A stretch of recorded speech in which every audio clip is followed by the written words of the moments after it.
Hey everyone, it's Ben from Young Care here. Welcome to another episode of That Was Unexpected. Today we're doing things a little differently. We're taking an educational detour to talk about something that affects many people with complex and permanent physical disabilities. And that's Specialist Disability Accommodation, or SDA for short, and Supported Independent Living, also known as SIL.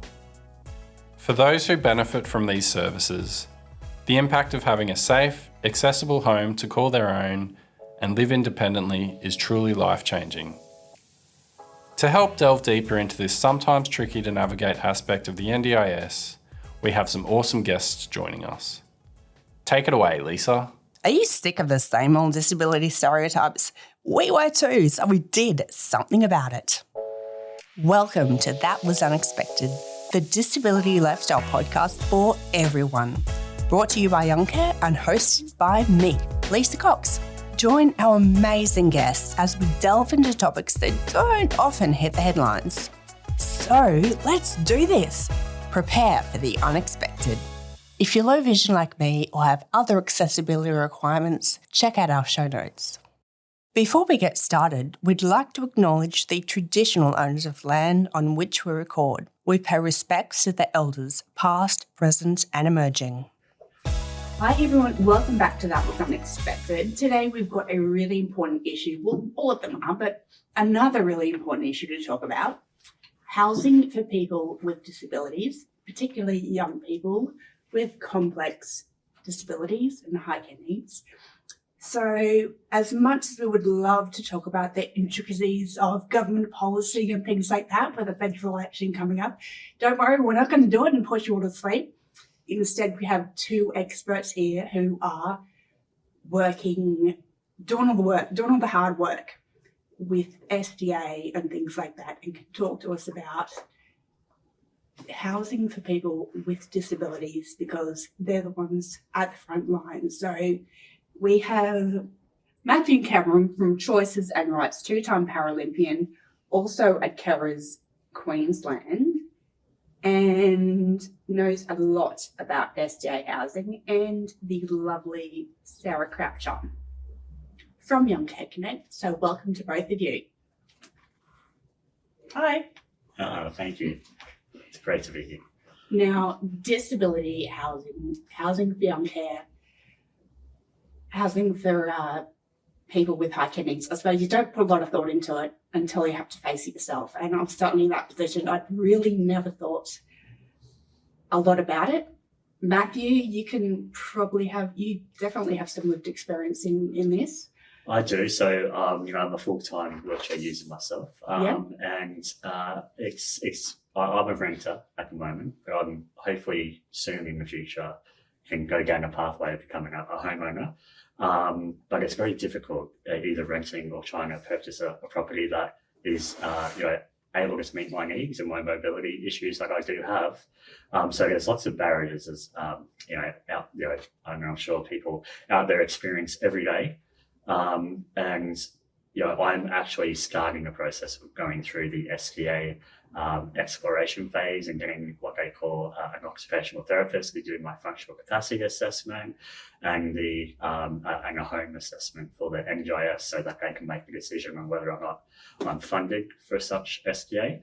And it's very time consuming and quite invasive. But I think, again, I have a long-term goal, which is a housing goal, and to have secure housing that is able to meet my needs. So, I can wake up in the morning and not worry about what I can access in my own house and, whether that be the kitchen and the bathroom, which is currently, where I'm having to overutilize my partner and my own supports because it's not quite accessible for me. So, So that's the aspect where I'm at now. And I've also got that other experience where I've also, for 3 years was a local area coordinator and going through the process of funding such supports in the past and 2 years of a support coordinator. So I'm very aware of what it's like to be part of the decision-making, part of that process and bureaucracy of it. And now I'm facing it myself in my lived experience. So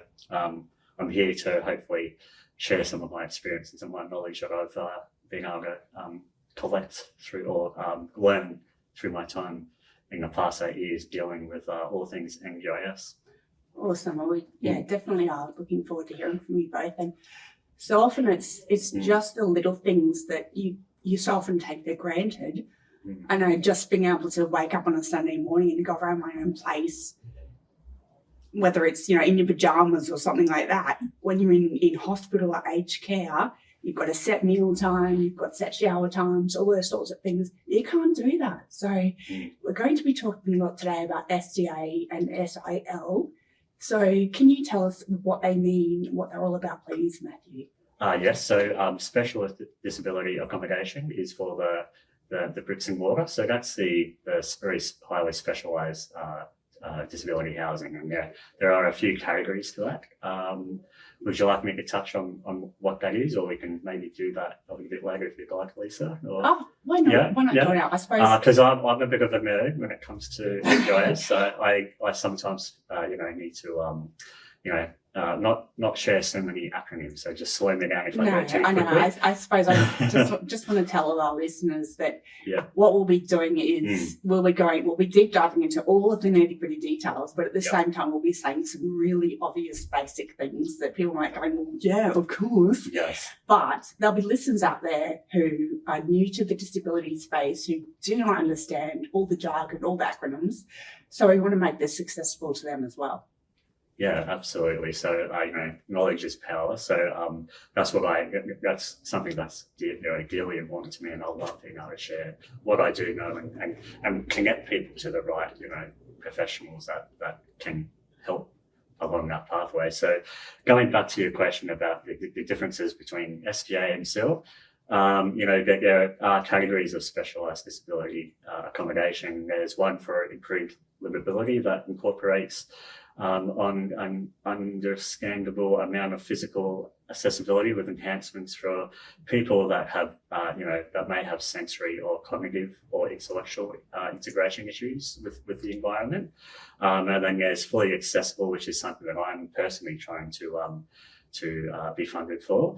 And that's for someone that, has quite physical impairment, like mobility issues such as, myself being a wheelchair user or a manual wheelchair user, that is. And that's intentional housing designed to promote a top tier level of access for those with a significant impairment.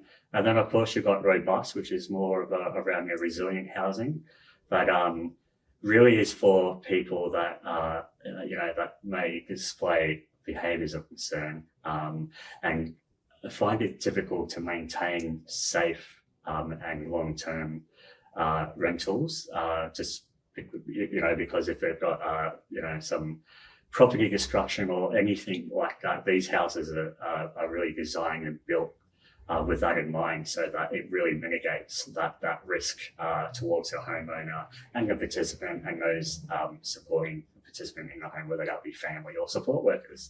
And then you've got the high physical supports, and that's the top tier kind of for people who really have high support needs, such as some people that we work with might need 3 support workers into a transfer with a ceiling hoist, for instance, and they're very spacious rooms, plenty of turning circles so no one's bumping into each other, and it's really designed around the safety and the mobility needs, without compromising on, when I talk about all these homes and there's different support categories, without compromising the home feeling. And that's the beauty of, the modern day specialised disability. With the second part of your question around about the SIL, that's where I personally come in my current role as being a marketing intake officer for Choices and Rights, and we specialise in what they call SIL, which is supported independent living, and that's really all about the hands-on direct support that someone might need to function, independently away from their family, and complete personal care activities, daily activities like shopping, groceries, paying the bills, and of course community access, going outside, meeting with friends, volunteering, maybe going to work as well. So we're part of that kind of that support structure, and we have a a few models of support that we can provide, and it's very highly customized. Now, as someone who's, now in their own place, I know the benefits of, having your own independence and freedom, all those sorts of things. But from your point of view, someone who provides these accommodations to people, what are the benefits from your point of view? The benefits are, like I think I briefly touched on before, it's really about being more efficient for me, and for a lot of people with time, because we've all got a number of time that we're awake for, and it's about having the accessibility aspect and the environment that is conducive to you being freely able to move around your own home, and not always having to rely on another person. And even if there are the support space there, it also enables quicker care, easier care, such as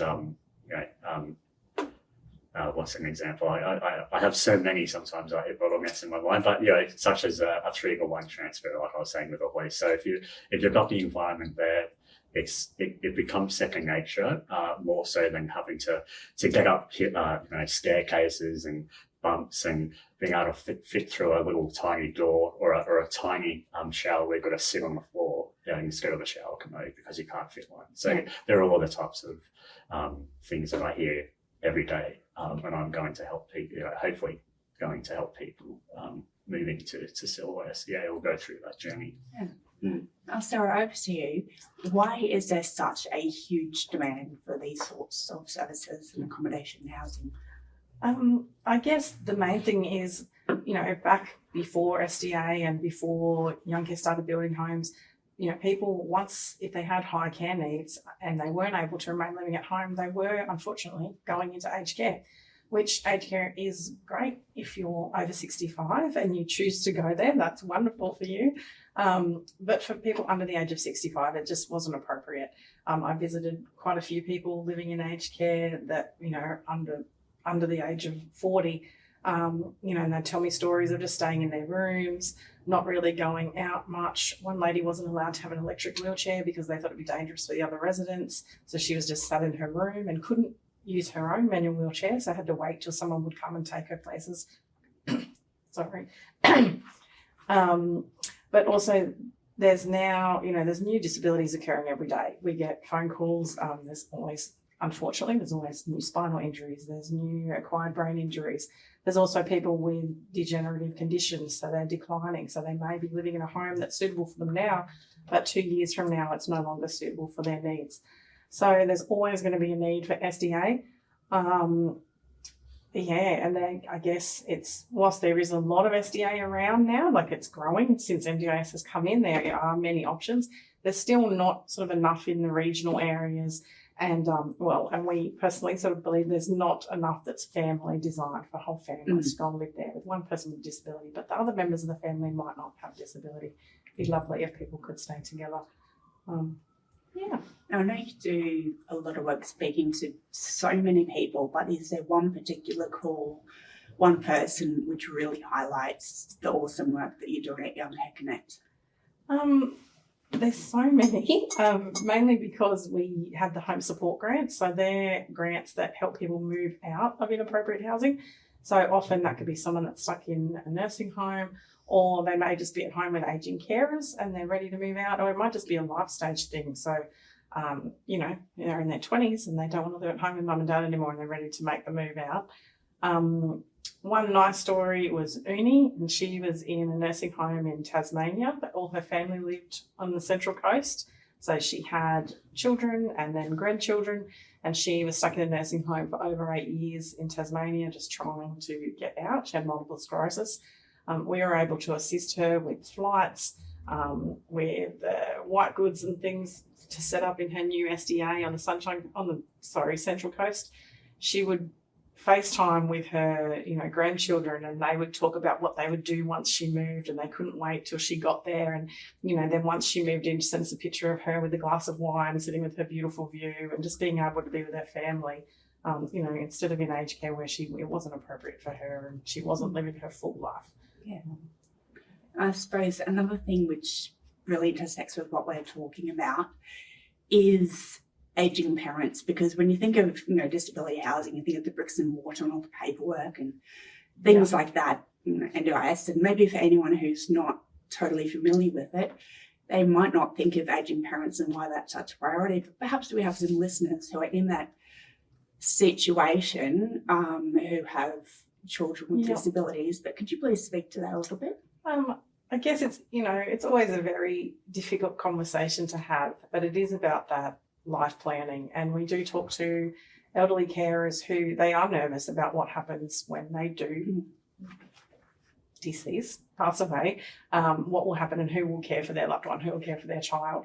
So it's a really important conversation to have, to make sure that it's not, if something happens and then suddenly it's an emergency situation and people are rushing around trying to find housing, trying to find care. If you've got this planning in place and you already are able to see your child transition into their new home, be all set up, see what it can be like, it's important for them as well, having their own life and their own space.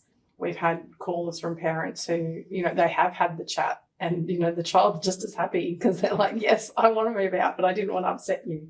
And it's just really good to be able to know that their loved one is safe and secure, looked after. They always know no one's going to look after them exactly like mum's going to look after them. But, just knowing that they are safe if something does happen. We also get other life situations where they might have a divorce or they might separate and people move out and, there's all sorts of different life situations that occur that it's just important to have that planning so that you do have that safe, happy home and you know that you're safe, you're looked after. It does create more options, available options. Yeah, Yeah. That's right. I suppose no two situations are the same, No. but it can be really difficult for elderly parents and things who need to have that conversation with somebody, but none of their friends are in that situation. And who do we talk to? So Young Care Connect is a really great service there to have that conversation, because it's not comfortable to talk about, but it's one of those things that is really important. And I know a lot of people in the community, it is on their mind, but nobody really talks about it that much. Yeah. So It can take a while. It can take a while, to get SDA approved and to find the home that you want. So it can take quite a while. So I guess the earlier people start talking about it, having these conversations, then the better, because it just makes more options. And it's not just a one person making the decision. It's a holistic conversation with the person with disabilities, the whole family, or whoever they want to be involved. And the person with disabilities at the centre of that. Yes. So the sooner the better, like you said, but an important conversation to have, even though everyone sort of shies away from having it, I guess. So, Sarah, you get a lot of questions at Young Care Connect. What would you say is one of the most common questions you get? And we'll just answer it here. So maybe you don't get it all the time on the phone. I think in regards to housing, the biggest questions are, initially people will ring and ask if they can move in. They'll have seen a house, one of their SDA homes, be like, can we move in there? And then we ask, well, do you have SDA? And then that's when it's those questions around, well, what is SDA? And what would I be eligible for? So that goes back to what was being said earlier.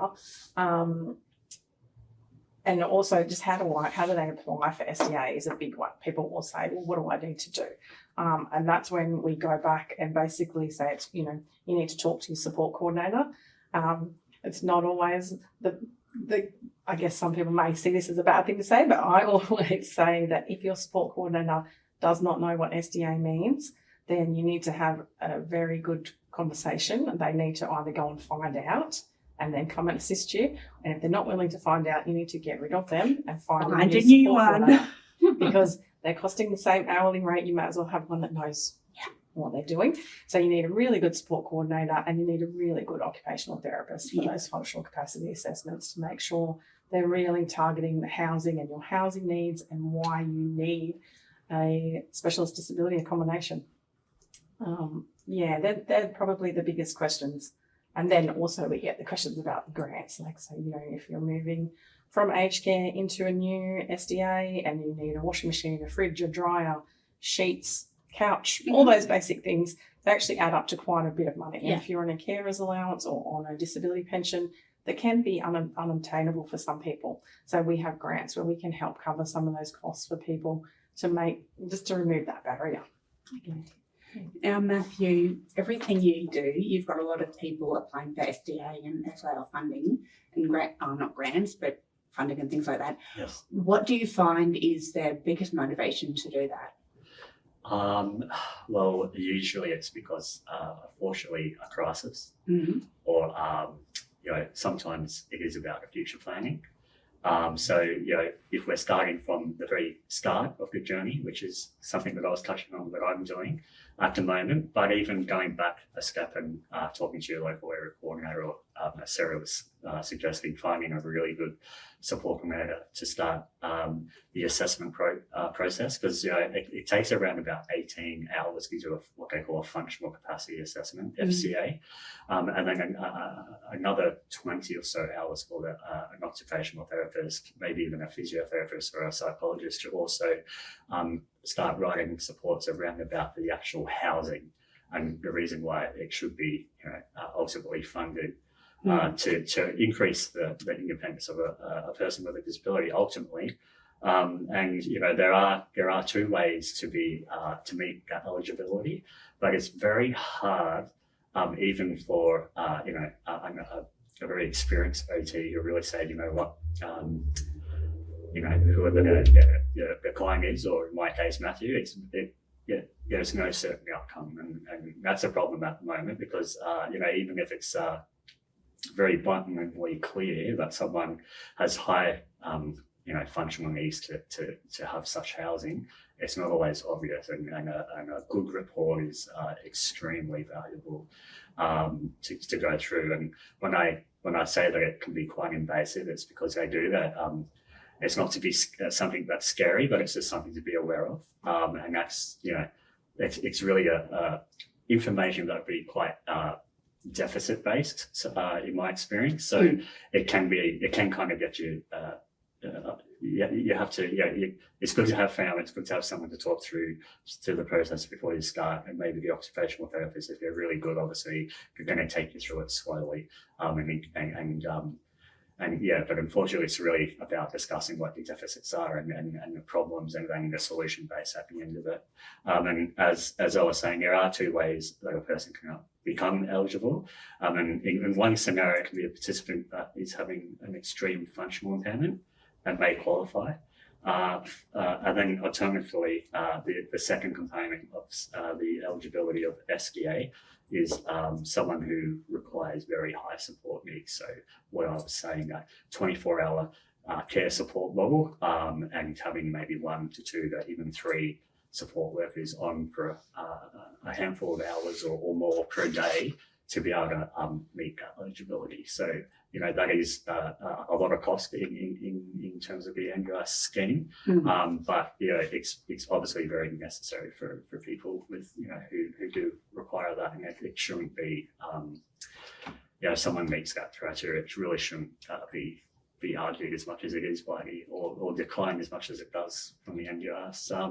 But I have seen many positive cases and have many positive experiences at the same time. So even I have to remind myself that it's not always as negative as what it seems. So you do have to remind myself, because I hear the good, but you don't always focus on that, because they're usually the faster moving cases. And then in my role, I have to talk to a lot of people and listen to a lot of people's support needs. And it is unfortunately a lot of the crisis type of stories. And that's what I try and, like what we discussed before, that future planning can try to minimize that period in someone's time if you can.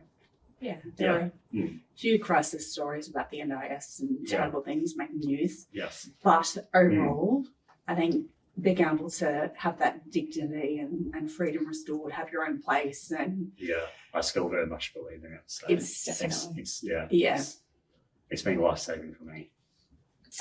Now, you've probably covered this in what you were talking about, but it's a bit of a minefield. I've had my disabilities and been part of the NIS since it started. I still get confused by it all. So I cannot imagine how confusing it would be for someone who's just entering it now. Can you tell me how SDA, SIL is different from NDIS and all the funding pools and all of those sorts of things? Well, I can try. Okay. But you do have, I think it was touched on earlier about the SIL component of the funding, which is like a core package is what they call it under the NDIS terms, and how someone's budget might be funded, an NDIS budget. And that's for the hands-on direct support, having a support worker help you complete a task, help you to have a shower, to go to the bathroom, to get up out of bed if it has something that that's required. And then you've got the SDA component, is what Sarah was touching on, what we touched on, and then that's really about the bricks and mortar and the accessibility features of a home. And then you've also got on the other side of that, the capacity building. So around the allied health professionals, that might be a behavioural specialist, it could be a physiotherapist or an occupational therapist. And they're about obviously capturing that information and helping you progress to your goals, whether that's a housing goal or an employment goal or a more independent life goal. And that's that's how the structure of the funding generally works. And again, there's always people out there to help you. I'm even people like myself. I'm always happy, and Sarah, the connect line that you have, we're always happy to kind of be able to provide that advice and show you where to go to get that information. And then again, you've got your support coordinator potentially, or if you're funding for one, or a local area coordinator that can also help guide you. Yes. Because it's a well-known fact that when someone comes into the scheme, it can be daunting, it can be a bit confusing, as you were saying. And the NDIS3, internally know that as well. It takes on average 3 to 4 or 5 months for someone to actually start engaging with their funding and utilising the funding. So a lot of that information is captured in data-wise from the agency, the NDIA. And I know that there's a lot of fear when people go, I haven't used my funding, so I'm going to lose it. So it's really about, just recording to the reasons why. Is it a lifestyle change that you're having to make, and that can be slow? Is it the reason why I'm not always using my funding because of the accessibility of the services and the wait times of the services? So just all of that can be captured before you go into a plan review is something that's just very important. And when you do get a good planner, a good local area coordinator that you're talking to, a good support coordinator, it's not as problematic as sometimes what you read about and you hear about. So it's just about just reflecting on where you are at in point in time, and really utilising the networks that you might be able to build. And that can even start through your own support worker that might be able to point you in a direction, or a family member or a friend or another person with a disability that you trust. Okay. Mm-hmm. Now, Sarah, we touched on transitions before, but I kind of want to go back to that, because not everybody might be at the stage where they want to transition out of the home entirely, or maybe they're not transitioning from hospital or aged care to home or something like that. Maybe they're just looking to stay at home but upgrade, so to speak, or make it more accessible. Now, Young Care have some awesome at-home grants and things like that. You touched on it a little bit before, but can you please explain that again? Yeah, definitely. So Young Care has 2 different grants. So there's the one that I was talking about, the home support grants, and they're to help people who are moving. So that's when they are living somewhere that's not appropriate or not accessible, or they're stuck in hospital or long-term rehab, and they're moving into, it doesn't have to be SDA, it can be they're moving back to their own home, or it can be sometimes they're moving into Department of Housing because they haven't been able to get live alone funding for SDA, and they don't want to go into a shared accommodation situation. So those ones are for your general household items and moving costs and things like that to help people get set up in their new homes. But as you're talking about people that don't necessarily want to move anywhere, they're quite happy at home, they might be living with their family and they don't want to move into SDA, so they want to stay where they are. So as you know, the NDIS can fund some home modifications, but sometimes there are gaps there, and that's when our other grants, they're called the at-home care grants, and they're for people who are at home and want to stay at home. And they can be for things that are essential to people remaining at home, or it can just be stuff that would really drastically improve someone's quality of life. So that's, I guess, an example for, there was a lady in the Ipswich region, and her disability meant that she had got to a point where she was no longer able to use her bathroom. So the NDIS said, well, excellent, we'll come in, and the OT did everything they needed to do, and she was approved for bathroom modifications. When the builders turned up to do it, they said, oh, actually, your, what's it called, the stumping underneath the house, that was all rotting away and wasn't. So they said, well, we can't do this bathroom for you until you fix that. So at the time, so a few years ago, it was $7,000, which she didn't have. It's probably a lot more than that nowadays after the building costs are going up everywhere. But she was able to apply for a grant to us for $7,000 so that we could help re-stump her home. And then NDS came in and redid the bathroom. There's another beautiful couple at Maruka that had a very similar situation. NDIS, a lovely couple, both have cerebral palsy, both mobilising in wheelchairs full time. And it was her family home. She'd actually lived there since she was 3 years old. So she didn't want to go anywhere, but the home was quite old and again on stumps and things, needed quite a bit of work. NDIS would do the disability-specific modifications, but there were little gaps here and there, so they were able to apply to us to help with those. They're just all about, I guess, trying to help people to live where they choose. So if you choose to go to SDA, we can help with that. But if you choose to remain at home, you should be able to do that as well. So we would like to assist people to be able to do that. I think you may have answered this, because I did ask Matthew the same question about the work he does and what the difference is with NDIS. But is there a specific difference with the NDIS funding in terms of, I know when I first came out of hospital after a year, we had to do all the renovations on mum and dad's time. Moved back home at 25, which is awesome. And then made the transition again out, but we had to fund that ourselves because there was no NDIS back then. Yeah. But if there had been NDIS and then I had applied for a young care grant, how would it had all worked? The difference is just with our grants, we do ask that people have tried the NDIS first. So depending on what it is. So if they just came to us and said, we'd like our bathroom modified, we would initially say, well, have you tried the NDIS first? If they hadn't at all, then people would need to go to them first. Obviously, NDIS has a lot more funding. And also, if it was equipment and stuff, there's that ongoing element of maintenance and replacements and stuff. Whereas if you get something through a grant with us, it really is a one-off purchase or modification, and then it becomes your responsibility after that.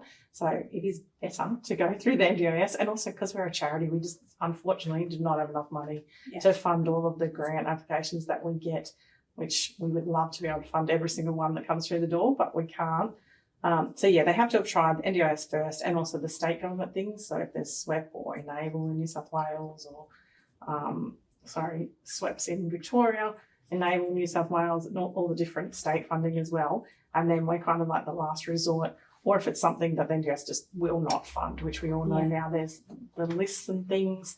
So there are certainly general household or general purchases that they won't fund anymore at all. So those sorts of things people can apply to us for as well. Yeah.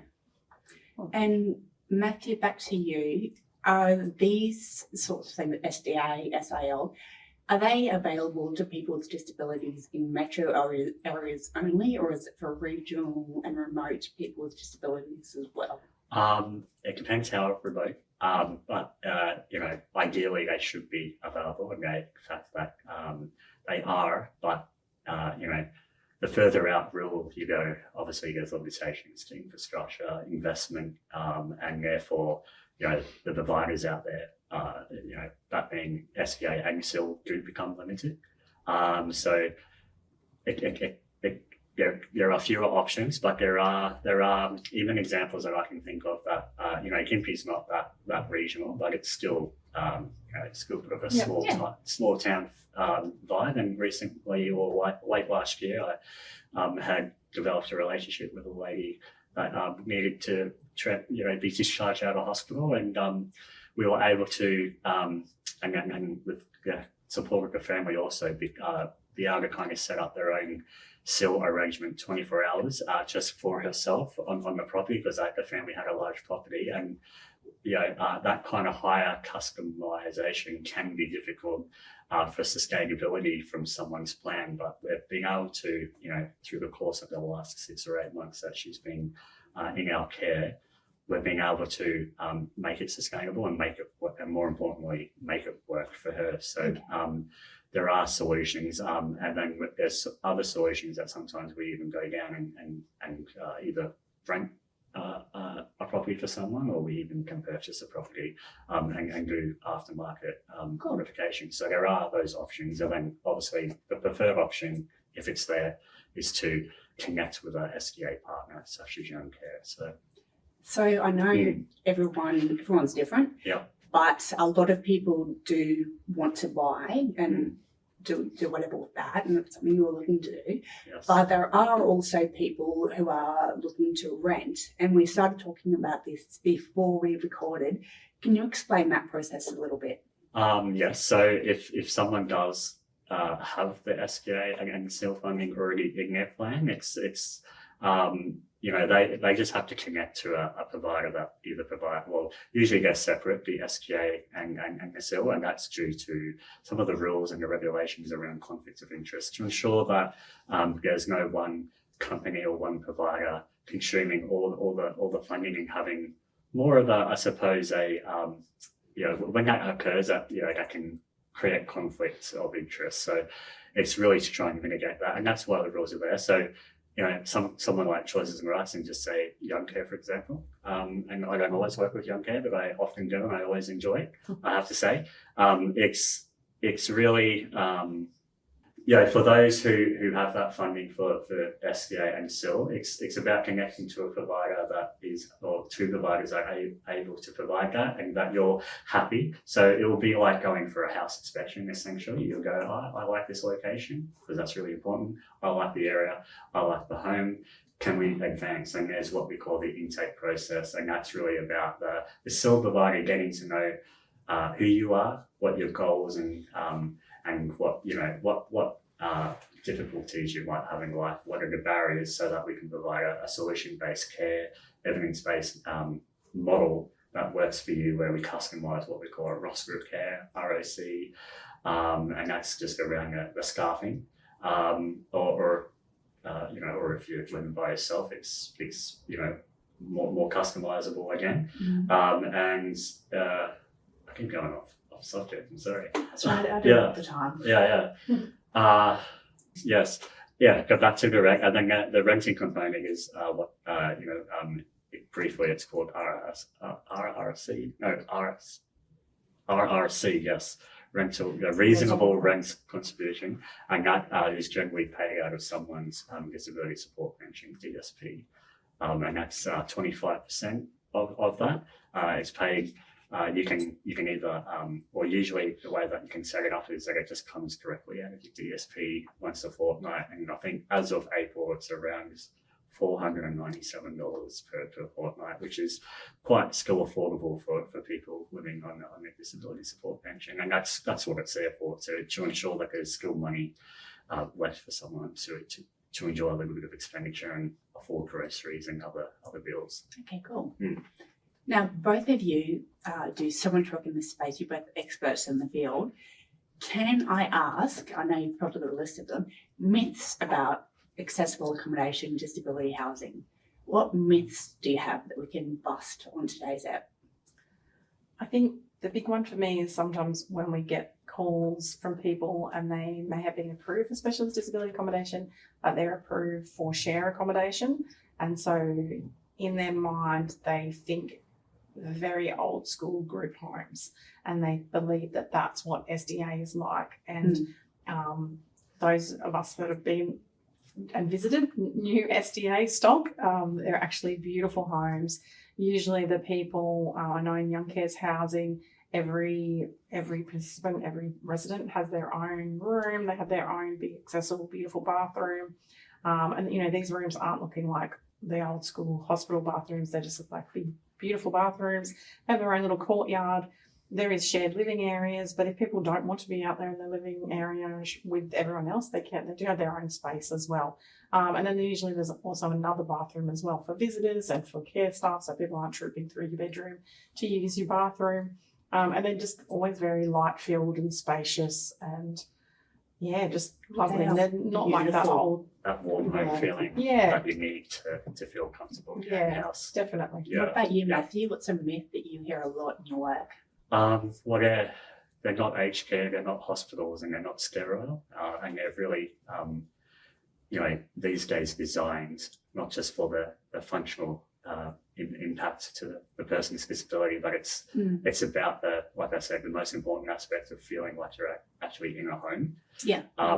And when I take people through an open home or a viewing, they're like, oh wow, this is really superseding my expectations, and it brings a grin to my face because I want nothing more to kind of be able to see that expression and work with people towards what they want to choose, because there are more investment opportunities out there for SDA, and I know that with that creates better products, and I know Young Care, whenever I take someone through a potential participant through a Young Care home, they're like, wow, it's spacious, I've got my own little privacy area, and I can also choose to interact with if it is a one or two participant home or by themselves. They've really got that say to how they choose to interact.